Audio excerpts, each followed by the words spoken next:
네, 여러분 안녕하십니까. 1월 23일 월요일 아침 매일 성경 묵상 함께 나누겠습니다. 오늘은 마태복음 3장으로 넘어가서 1절에서 12절까지 말씀인데요. 제가 앞부분을 읽어 드립니다.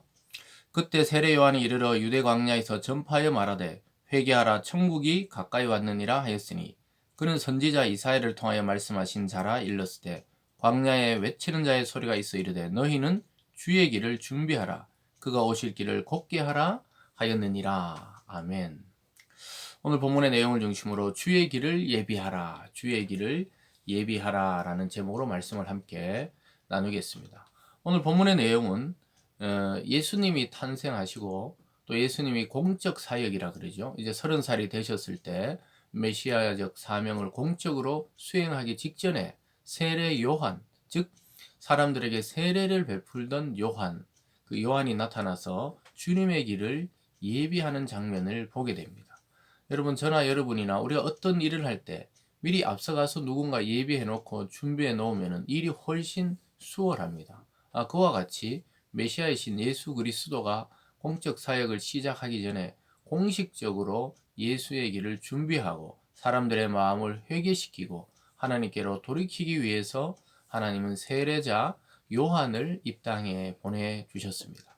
그래서 그는 아주 제사장 가문에 태어났지만 그런 고급스러운 귀족의 행세를 하지 아니하고 거의 누더기를 입고 있듯이 그렇게 광야에서 사람들을 불러다가 또 요단강에서 세례를 주기도 하고 이렇게 해서 주님의 길을 예비하는 하나님의 사자의 역할을 감당했던 자가 바로 오늘 세례자 요한입니다.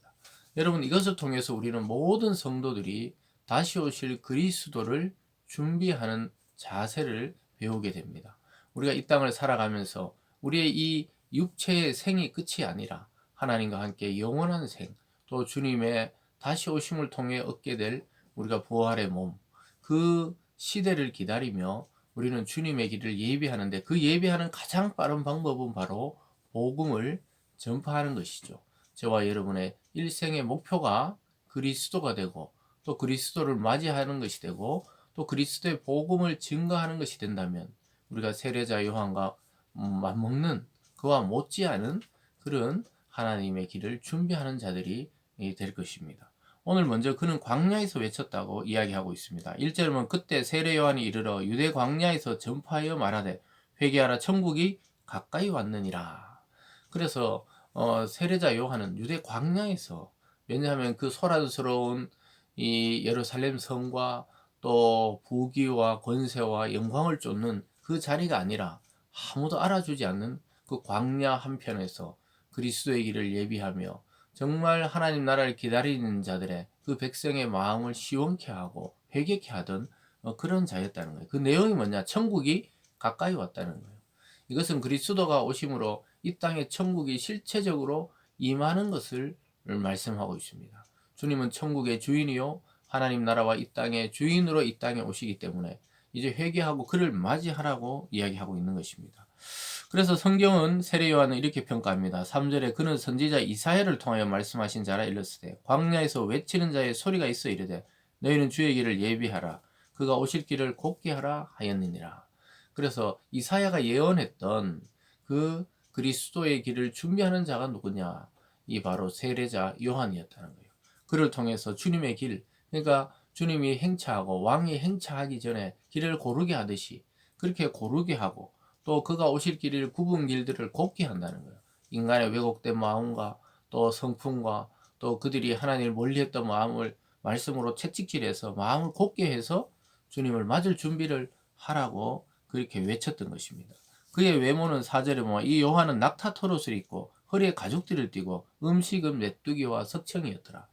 그래서 자기 제사장 아버지 제사장의 가문에 태어났지만 그는 그 기득권을 다 버리고 광야에서 낙타 털옷을 입고 허리에는 가죽띠를 띠고 음식으로는 그 광야에서 뛰어다니는 메뚜기나 석청은 이 꿀의 종류인데요. 어쨌든 그런 것들을 이 야생에서 구해서 그러면서도 순수한 신앙을 유지하면서 그리스도의 길을 예비하던 자가 바로 세례자 요한이었다고 이야기하고 있습니다.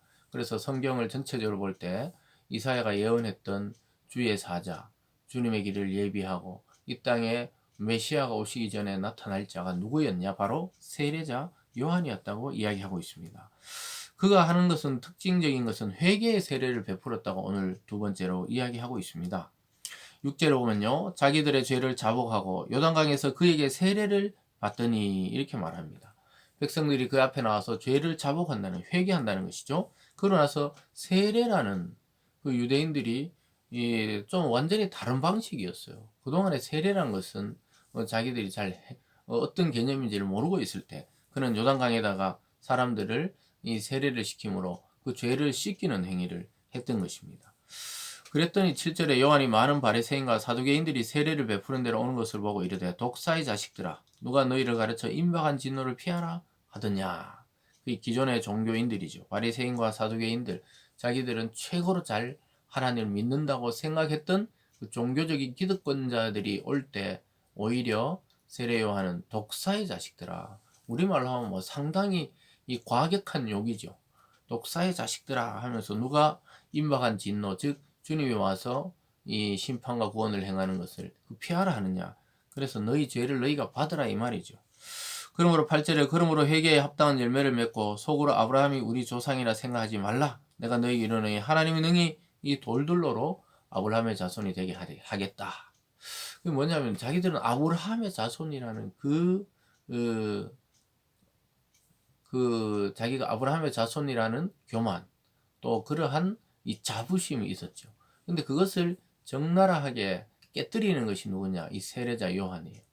자기도 유대인이고 자기도 제사장 가문 태어났지만 자기는 그 기득권을 버리고 광야에 있었기 때문에 이거 외칠 수가 있는 거예요. 그래서 너 그런 종교적 위선, 또 사람을 무시하는 것, 또 아브라함의 자손이라는 그 명분만 붙들고 있는 것, 그것으로 구원이 될 수 없다 하면서 이놈의 자식들아 이렇게 지금 욕을 하면서 정신을 차리라고 이야기하는 것이죠. 그러면서 돌들을 가지고도 하나님은 아브라함의 자손이 되게 한다. 그러니까 생명이 없는 것 가지고 하나님은 생명이 있게 하고 아브라함의 자손이 되게도 할 수 있는데 너희들이 그냥 혈통적으로 아브라함의 자손이라고 안심하고 있느냐 이렇게 외치고 있는 것이죠. 그러면서 심판의 긴박성을 이야기합니다. 10절에 보면 이미 도끼가 나무 불에 놓였으니 좋은 열매 맺지 아니한 나무마다 지켜 불에 던져지리라. 그 번듯해 보이지만 겉으로는 속으로 열매 맺지 못하는 나무를 도끼로 찍어서 불태워버리듯이 너희들이 겉으로 번지르하게 율법을 외우고 성경 말씀을 암송하고 또 예배 생활을 막 규칙적으로 하고 이런다고 해서 하나님이 그 마음을 인정하는 게 아니라는 거예요. 회개하고 자복하고 또 회개의 세례를 받고 주님의 앞으로 나와야 된다는 것을 강조하고 있죠. 제대로 주님의 길을 예비하고 있는 것입니다. 그러면서 오늘 세 번째로 세례 요한은 자기는 메시아가 아니고 메시아가 오시면 어떤 일을 할지를 알려주고 있습니다. 11절에 보면 나는 너희로 회개하기 위하여 물로 세례를 베풀거니와 내 뒤에 오시는 이 내 뒤에 오시는 이가 바로 예수 그리스도 메시아를 말합니다. 나보다 능력이 많으시니 나는 그의 신을 들기도 감당하지 못하겠노라. 그는 성령과 불로 너희에게 세례를 베풀 것이요. 나는 물로 주지만 그분은 성령과 불로. 성령과 불은 같은 의미인데 우리 번역에 성령과 불 해놨는데 사실 성령 곧 불로 이렇게 해석하는 것이 좋습니다. 그래서 불 같은 이 성령으로 불 세례를 준다는 거예요. 그러니까 자기는 물로 이렇게 세례를 주는 것에 비유적으로 그럼 불로 성령으로 세례를 줘서 그 불이란 것은 완전히 어떤 것을 녹여서 새로운 것을 만드는 것이죠. 성령을 통해 기존의 죄인이 의인되게 하시고 또 심판받을 자가 구원받을 자로 변화되게 하시고 인간의 그 죄인이 의인되도록 완전히 그의 인격과 영혼을 바꿔버리는 세례가 있다는 거예요. 그게 바로 그리스도가 주시는 성령의 세례라는 것입니다.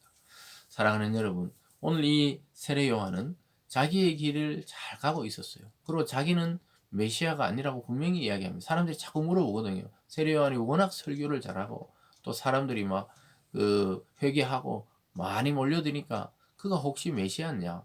오실 그이 있냐 했을 때 나는 아니라 정확하게 이야기하면서 나는 그의 길을 예비하고 그의 신발을 끈을 묶어주기도 이 부족한 자다. 이렇게 이야기하면서 자기의 세례는 물로 주지만 회개케 하지만 그가 오시면 성령의 불세를 통해 너희가 완전히 새롭게 될 그런 자가 진짜다. 그리고 그가 와서 하는 게 12절에 손에 키를 들고 자기 타작마당을 정하게 하사 알곡은 모아 곡간에 들이고 쭉쟁이는 끄지지 않는 불에 태우시리라.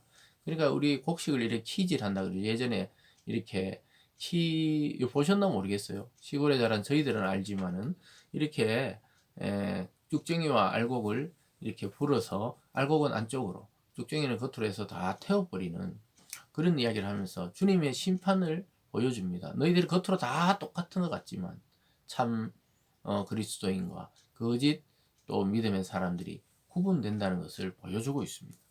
사랑하는 여러분, 주의 길을 예비했던 이 세례자 요한의 이 삶을 통해 우리가 오늘날 외쳐야 되는 것은 우리 자신이 잘나고 우리 자신이 축복받은 것 이런 것을 이야기하는 것도 뭐 중요한 이야기일 수 있지만 그것보다 가장 중요한 것은 그리스도를 우리의 입술로 증거할 수 있을 때 참 다시 오실 주님을 예비하는 그런 성도로 살아가는 자세이겠죠.